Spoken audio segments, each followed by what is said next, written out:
Oh, welcome back, my gardening friends, to my shed. But SHEDWARS21 isn't just on about sheds. It's about sharing our knowledge, experience, growing organic vegetables, or whatever vegetables you want to grow and however you want to grow them. But it's all about sharing our experiences. And it's very strange, but I had a mail call from two of my good friends, and it was to show their appreciation to all the help that I've given them over the years to create their own gardens using recycled materials. My channel name, Gardening on a Budget. So I'll be showing you shortly some of the things that I'll be sharing throughout 2021. So be hashtag SHEDWARS21. So this was a little bit of a surprise. Happy Christmas, Terry. Love from your fan club, Scott and Chris. So Scott is North Coast Organics, and Chris is, of course, most people know, ACS. And they will be commenting on this video, so just press their little symbol and that'll take you to their channels. Excellent channels to go and see. So I opened it up, of course, a big surprise, not sure. I thought, oh, a nice towel. Excellent. Oh, there's something else in there. So I presume this was packaging, but recycle. That will get used with everything else that I collect. And we've got bits of packaging, again, that'll go on the recycle pile. So I thought, oh, we've got something else. That'll make a nice little net to put my comfrey in to steep in the bins. More cardboard, more to recycle, to reuse, repurpose. Oh, what a great sack this is. I'll make use of that. And it went on and on, so I thought, I was thinking about what I could make use of everything for before finding out. And again, we've got another sack here. Got loads of onions. Maybe I'll put the onions in those. And then we get down to the nitty gritty. I will reuse this bag to take the salad leaves home today for our Sunday dinner. Bubble wrap, yeah. Oh no, perhaps it's this, but yeah, bubble wrap, very useful. I may be able to use that as a patch in there, but no, thank you very much to both of you. Apparently there is a fan club, Terry King fan club. I don't know what happens there, but thank you very much to both of you for this, and that was their appreciation in and helping etc. to encourage them to grow their own, even though they're in a small area. So let's go and have a quick look around now. I don't want this to be too long. This is my entry to SHEDWARS21. That's if I'm accepted. And so let's just go and have a look and see what we do. Like I say, I don't edit. You get what you see with me. I don't cut nothing out. If I do a major boo-boo, then I have to do the video all again, but very often you'll see me make a mistake, and so be it. We use solar power on our allotments. This is plot 3. This is my allotment, and over there we have plot 1, which is Mrs. K's allotment. She says, and I do. You know how it is, guys. So we'll just have a quick run round here and show you a few things. These are for my giant roots for the giant vegetable shows, and there's a couple of the beets. We'll get a close-up of those. But this is my allotment, and that's what I've been sharing for the last 5 years. In a previous video you'll have seen how I store my carrots and parsnips in the beds. We use the pallet collars.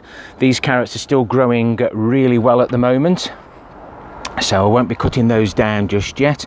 But under here we have 2 full beds of carrots, and over there we have a full half bed of parsnips. Purple sprouting broccoli, and that's what we do to stop the pigeons from getting at the greenery as we get our cooler months here. Now we're going well into winter. I'll make lots of things out of pallets. This is my quadruple compost bins. I call them compost bins, but this is where I keep the leaf mould. This is where I keep all my homemade compost that I make, that's now not spent, but it's come out the pots, and that's where we put it. Here is some of the compost we find on the side of the road that the cannabis growers unscrupulously dump, which I pick up and make use of. These are the giant, some of the giant vegetables I grow. This is a beetroot, a beet, edible, not sure, but it makes a good weight to hold down the cover for my permanent potato bed. So basically I'll leave potatoes in there and they'll grow again. It's an experiment, but you can see I'm about halfway now. It's just that cover is just to stop them getting too wet. I'm doing the polytunnel build, so all my water storage, I've collected all the water, all those barrels are full. That isn't how it normally is. We normally have just 4 barrels there, so I can walk there with the watering can. And we use a pumping system using the solar power to bring the water down from all my water collection. There's an IBC, there's another IBC, and there's some massive tanks which collect the rainwater. Rainwater is one of the most important things that we can feed our plants with. Square foot gardening, that was quite a success. Learned a few lessons. Vertical gardening, again, we need to improve on that. We never stop growing here in the UK. There's some winter cabbage, Swedes, rhubarb, or however you call it across the pond, brassicas, and there's my sprouts. We're busily eating them. I'll be picking some more today, and it's about time I put that there. That's Crispus F1, and I'll be doing a separate video on how to store your sprouts once they get to this size. And there's the sprouting broccoli, absolutely huge and humongous. And these red cabbages, I'll sit here until I need to harvest them. We also use green manure for the first time, and we've also got some mustard scattered in between there as well. And we've got a couple of volunteer peas, which the mice have probably helped us with. And there's the permanent asparagus bed that we planted in November. My netted fruit cage, you might be able to hear the robin. That's to keep the birds out for the soft fruits, the likes of the red currants, gooseberries, and summer fruit in raspberries. And the robin's there in the middle of the screen, right in the corner post. So we move on to plot 1. We add this plot mainly for soft fruit. So we've got the blackberries there, the autumn fruit in raspberries that the birds don't normally eat, and we recycle these lifting straps that are single use, and that's been an absolutely ideal thing to keep these raspberries under control. We recycle, repurpose. This was put out by somebody, and I'll even take the blue tack there home. That'll get reused. So basically it said, I think it's recycled something or other, please take me, thank you. I did oblige. There's some of my fish poo as an activator. We've collected wood out of a skip, and we've got some more pallets there. Again, this is the wood out of a skip. It's all been cut, but by the time I cut it square, I took all, denailed it, and we're busy leaf collecting. This is where I collect my liquid manure from. So we put fresh horse manure in there, and it drains through into the tub at the bottom. My fruit trees to the left. This is the Wildflower wildlife garden. I'll show you how to encourage wildlife into the garden. All the sunflower stems have been left there because all the creatures that were pollinators will now are hiding in those stems. So if we burn those or compost them, we may end up killing them. This is where I make some of my nettle plant food. I've managed to get another barrel. There's the wildlife pond, and in here there's different layers. There's a layer for the frogs in a wet area, and then all the other creatures can fly in through the holes and make their homes. And this was put out by somebody. It's a little water feature, internal water feature, but I've cut a groove in it, so I do use a pump occasionally round, and then it flows that way. But we've still got a few flowers growing. A little bit untidy this time of the year. As you can see there, the protection for the manure, the water now goes into that barrel there, and then it siphons across into those two, so I can actually lift those lids off, collect water from there. Just did a video on that. If you go to my playlists, you will have a ball of a time. There's some more found compost there. I use a wick, gravity fed water wick guttering system. I think I got that all completely the wrong way around, but there's wicks in there, and there's a rainwater guttering going all the way around this greenhouse. Semi-success, but we've still got things growing, and we're still harvesting. A little bit of mess here at the moment while I'm leaf collecting, but here's a sample of some of the liquid plant foods. So rhubarb leaves, that's a concentrate, so that's just rhubarb leaves and the juices. I'll use that, I've been trialling it with some soap to get rid of bugs, and it's working quite well. Banana concentrate, that's bananas in a bucket, so that's potassium. There's the manure runoff, that's the nettle plant food. Comfrey steeped, comfrey concentrate. The comfrey concentrate is just the leaves in the pipe. So why not go to my playlist and check out homemade liquid plant foods and compost mixes. Rainwater, the most important thing that we can feed our plants with. Compost bin runoff, I use that as an activator. Urine, that's an activator. The perennial weeds, we'll look at that shortly, that's an activator. The fish poo from my filters, and of course the solids need shaking up on that one. And then coffee grounds from your local coffee shop. I mix those with water. Again, it's a good nitrogen feed. Perennial weeds, they're in here. I'm going to be doing a reveal of this. So that's all our rooty ones that we don't put in our compost bin. I want to know whether they broke down or not. That's a future video. 14 bags of what, he says? Leaves. I've collected 14 bags up to yet, and it looks like I will get to the 20 bags. 20 bags will eventually go into here. Those 20 bags then, in 12 months time, go into here. So there's 20 bags in here, and out of those 20 bags, you will get one bag of leaf mould, which is such a great asset to anyone's growing spaces, and well worth doing. I did a collaboration with Liz by the farm, and about my comfrey, and this is the wood chips.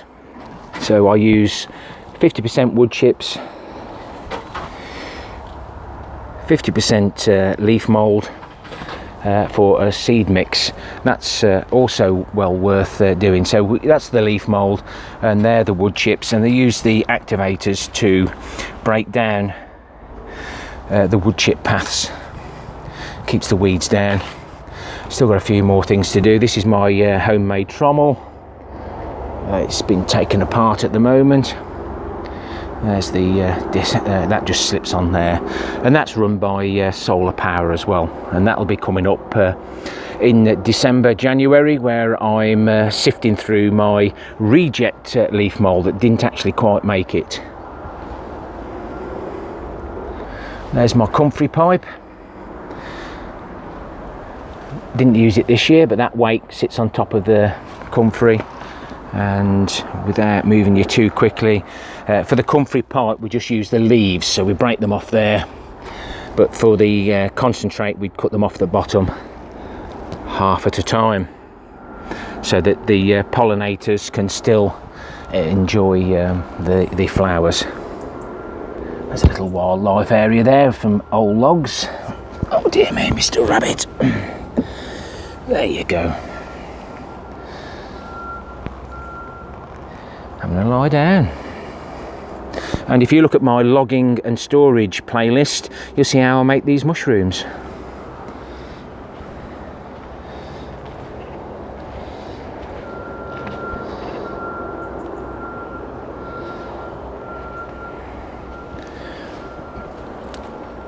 Barrels are joined together with that pipe, and there's a video on that, and that wire stops the pipe kinking, and all these barrels are now should be at the same level. More recycling, upcycling. Somebody was having some guttering change. Now that will probably be enough to do one side of my polytunnel. I'll collect the water off the side of my polytunnel, so we've got a few brackets there, and I've also found another 700 litres of compost that was dumped. This is cocoa coir. Not a very good grow because there's not many roots in it, and it makes a great addition to the soil, especially if it's a little bit clayey, etc. So if you've liked the content of this video, then please consider subscribing. Hit the like or dislike button, we don't mind. And I garden on a budget. I spend very little money. Yes, I'm spending a bit on wood for me polytunnel. I spent about £270 on the scaffolding planks for my raised beds. Why do I do raised beds? Well, I've got so much compost. I make my own, and leaf mould, and I'm sure that that's going to help me in years to come as I get a wee bit older. I'm due to retire in May 22, so I'm trying to get my growing spaces as good as I can while I'm still fit and healthy. And talking about fit and healthy, I hope everybody stays safe, keep your family safe, and do the right thing. I think too many people are not doing the right thing, which is causing the problems. But take care, my friends, and hopefully I will get in the hashtag SHEDWARS21 so I can share all my experiences, even if it is directing you to some of my older videos in my playlists. In my playlists you'll have November 2020, and you could always look at November 2019, and my allotment would have been completely changed because I didn't start building those raised beds until January this year. So my allotment has transformed, and I'm hoping that it will be productive but cheap. I can't see any point in pumping loads of money in to grow vegetables when you could see all those homemade liquids and compost mixes that I collect and make. Take care, my friends. Happy gardening to you all, and again many thanks to Chris and Scott. Chris at ACS and Scott at North Coast Organic. Thank you, my friends. Take care. Bye bye for now.